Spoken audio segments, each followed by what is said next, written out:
예, 안녕하십니까. 보건복지부 장관 후보자 정홍영입니다.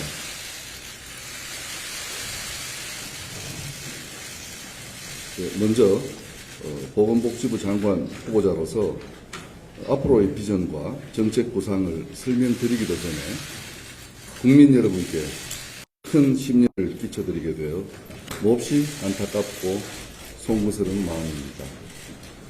그러나 현재 제기되고 있는 여러 의혹이 분명한 사실에 근거하지 않고 불필요한 염려를 야기하고 있어 정확한 사실을 설명드리기 위해 이 자리에 섰습니다.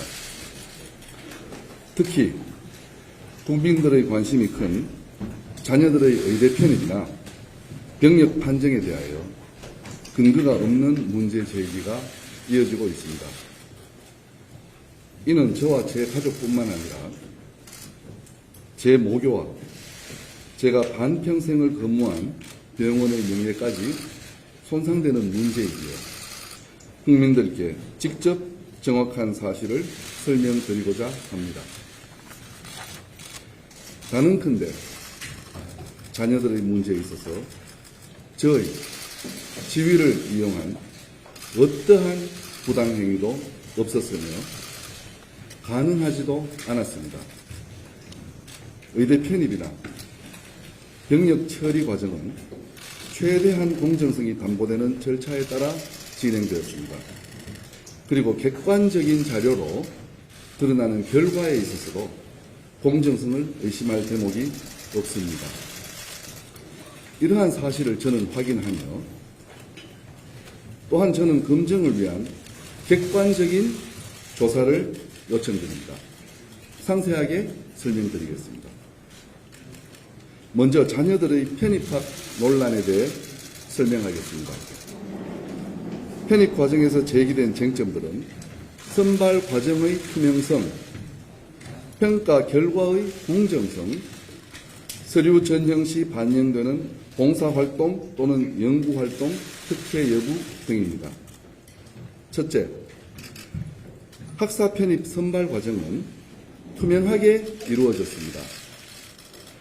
학사 편입 전형은 2단계에 거쳐 진행되며 1단계는 학사 성적 200점, 공인영어 100점, 서류 전형 200점, 점수의 합으로 3배수의 학생을 선발합니다.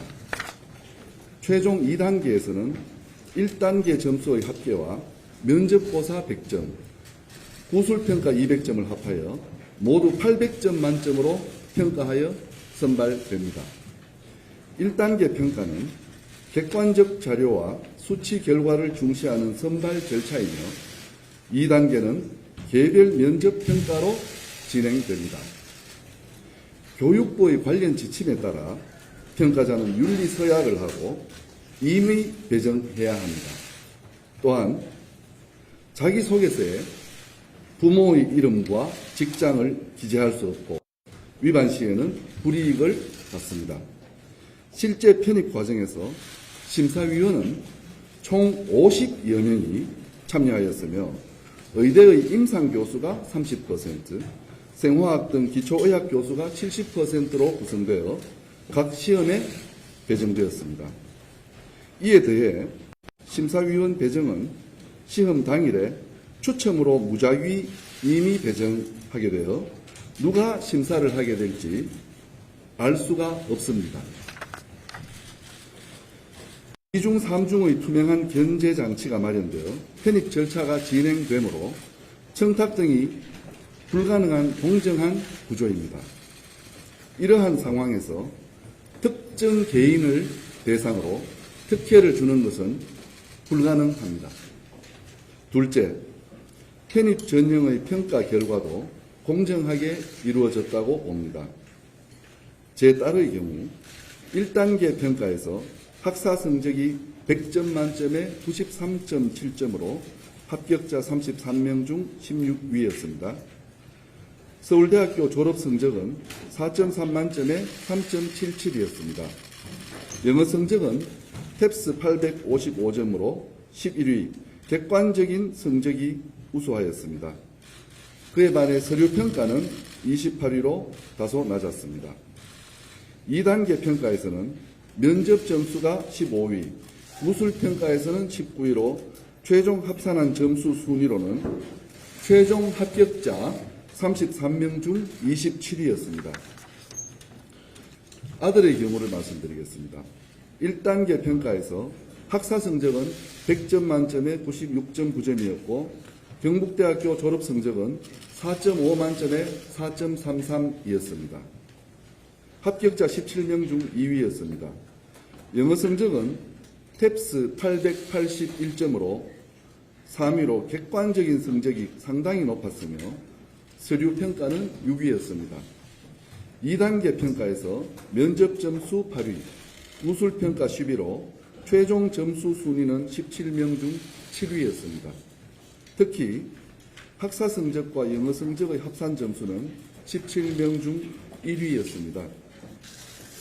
두 자녀 모두 주관성이 개입되는 면접과 서류 평가의 점수가 기계적으로 산출되는 학사 영어 성적보다 낮은 점을 미루어 볼 때 편입 과정에서 특혜가 있었다고 보기는 어렵습니다. 셋째, 서류 평가에 반영되는 자원봉사의 신청 과정에서 특혜가 있었는지 여부입니다. 자녀들이 참여했던 경북대학교 병원의 자원봉사는 누구든지 신청하면 별도의 제한 없이 봉사 기회를 부여하고 있습니다. 따라서 자원봉사를 신청하기 위해 별도의 부탁이나 청탁을 할 필요성 자체가 없습니다.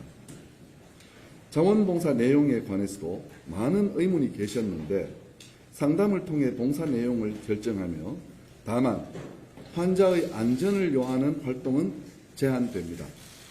주로 환자의 이동 시 보조적 역할, 환자의 휠체어를 잡아주거나 길 안내, 물품 전달 등의 활동입니다. 환자 침대의 이송과 같은 힘든 일을 했다며 이것이 가능한지 의심하는 언론 보도가 있었으나 이는 실제로는 별도의 병원 이송팀이 담당하는 것으로 자원봉사와는 상관이 없습니다. 넷째, 논문 실적과 관련하여 연구 참여에 특혜가 있었는지 여부입니다. 아들이 대학생 때 KCI 논문 2편에 공동 저자로 이름을 올렸는데 유일한 학부생이며 2편 모두 한 달 만에 학술지에 등재되었다는 의혹입니다. 우선 이 논문 2편은 제가 속한 의과대학이 아닌 아들이 재학했던 공과대학의 전공 관련 논문입니다.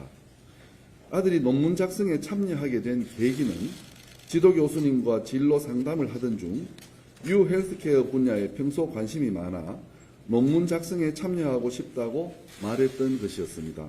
그 당시 제 아들은 서울대학교 의공학대학원 진학에도 뜻을 두고 있었을 때였기 때문이었습니다. 이에 교수님은 전공 소양과 외국어 실력 등으로 판단하여 논문 작성에 참여시켰던 것으로 저는 알고 있습니다. 논문 작성을 위해 주로 필요한 자료의 검색과 외국 자료 번역과 편집을 담당하는 등의 공로를 인정받아 제3, 제4의 공저자로 등재되었습니다.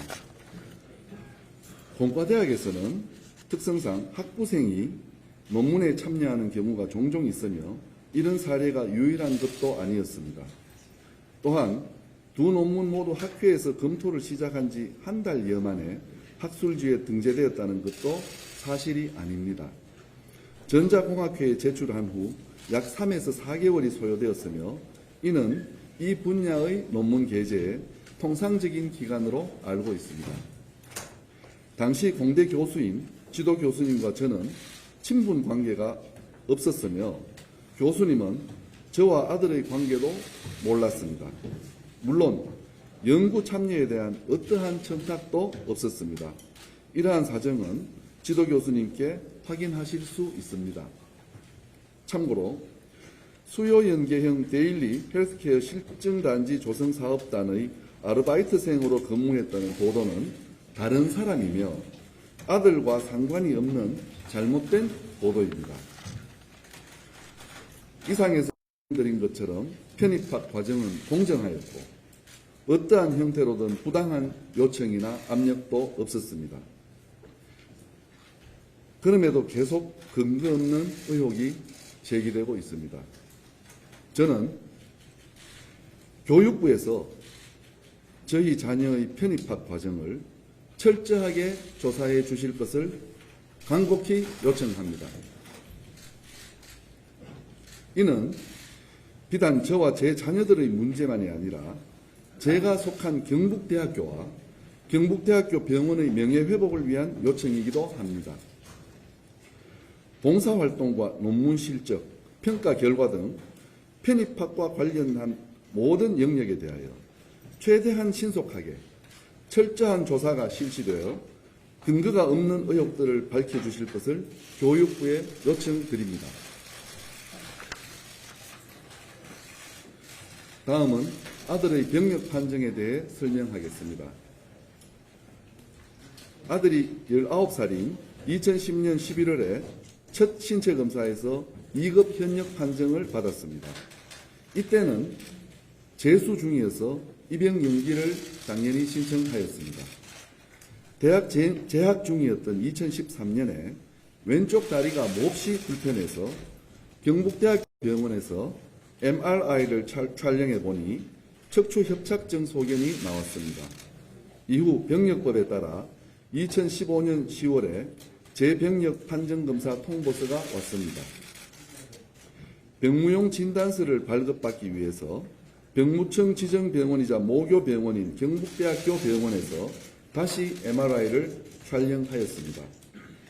경북대학교 병원에서 발급받은 척추질환 진단서를 가지고 신체 검사장으로 갔으나 병력 판정 검사 의사가 정확한 판정을 위해 현장에서 다시 CT 촬영을 하였습니다. 판정 의사는 그 결과를 직접 확인하고 4급으로 판정하였습니다. 경북대학교 병원의 2번의 MRI 검사와 병무청의 CT 검사를 거쳤고 서로 다른 3명의 의사가 진단을 한 것입니다. 이렇게 4급 보충력 판정 과정에서 어떠한 특혜도 없었으며 엄격한 절차에 따라 공정하게 이루어진 것입니다. 아들은 4급 보충력 판정에 따라 사회복무요원으로 22개월간 성실하게 복무를 하였습니다. 이러한 분명한 사실들에도 불구하고 제 아들의 병력 의혹은 어떠한 실질적인 근거도 없이 계속 확산되고 있습니다. 서로 다른 의사들의 2번의 진단 결과와 병무청의 이중 체크 과정이 무시되고 있으며 경북대학교 병원이라는 국립대학병원의 시스템도 함께 의심받고 있습니다. 이에 저는 국회에서 의료기관을 지정해 주시면 그 의료기관에서 제 아들로 하여금 검사와 진단을 다시 받도록 하겠습니다. 이렇게 해서 제 아들이 진정 척추질환이 있는지 당시의 4급 판정이 적절했던 것인지 검증을 받겠습니다. 자녀들에 대한 문제 외에도 많은 부분들에서 사실과 다른 논란이 제기되고 있습니다. 저의 새마을 금고 이사장직은 30만 원의 수당을 받는 병원의 명예직이며 해당 이사장직 급여에 대한 과장된 보도는 사실과 다릅니다. 병원장의 위문 출장은 북미주 동창의 위문 출장을 말씀드리겠습니다. 수십 년간 대학에 기여한 해외의 선배님들을 위해서 계속 이어져 오던 것으로 병원장으로서는 반드시 가야 하는 출장이었습니다. 좀 더 정확한 사실관계에 근거하여 합리적인 검증을 받을 수 있기를 제발 소망합니다. 저는 지난 40년간 비수도권 지역의 의료 현장에서 의료 전문가로서 역할을 수행했습니다. 최대한 부끄럽지 않게 성실하게 살기 위해서 부단히 노력하였다고 생각합니다. 보건복지부 장관직의 제안을 받았을 때 저는 이러한 경험과 전문성을 살려서 국민들께 봉사할 수 있는 좋은 기회라고 생각했습니다. 코로나19에 대응한 그간의 제 경험을 바탕으로 국민들께서 염원하는 일상회복을 이루어내고 혹시라도 발생할 수 있는 재유행에 대비하여 방역과 의료체계를 혁신하는 희망을 가지고 있습니다. 지역별로 차이가 큰 의료 격차를 해소하고 지역사회에서 보건과 복지가 융화되는 그리고 또 융합되는 생활 밀착형의 보건복지 서비스를 고민하고 있습니다. 앞으로 있을 인사청문회에서도 다시 한번 제기된 모든 의혹에 대해 보다 자세히 해명하겠습니다. 무엇보다도 중요한 보건복지 분야의 정책적 구상도 소상히 설명드리겠습니다. 항상 겸손한 자세로 여러 전문가들의 의견을 귀담아 듣고 국민들을 위한 정책을 고민하겠습니다. 다시 한번 이런 불미스러운 일로 설명을 드리게 된 점을 송구스럽게 생각하며 모든 분들의 가정에 행복과 건강이 만연하기를 기원합니다. 감사합니다.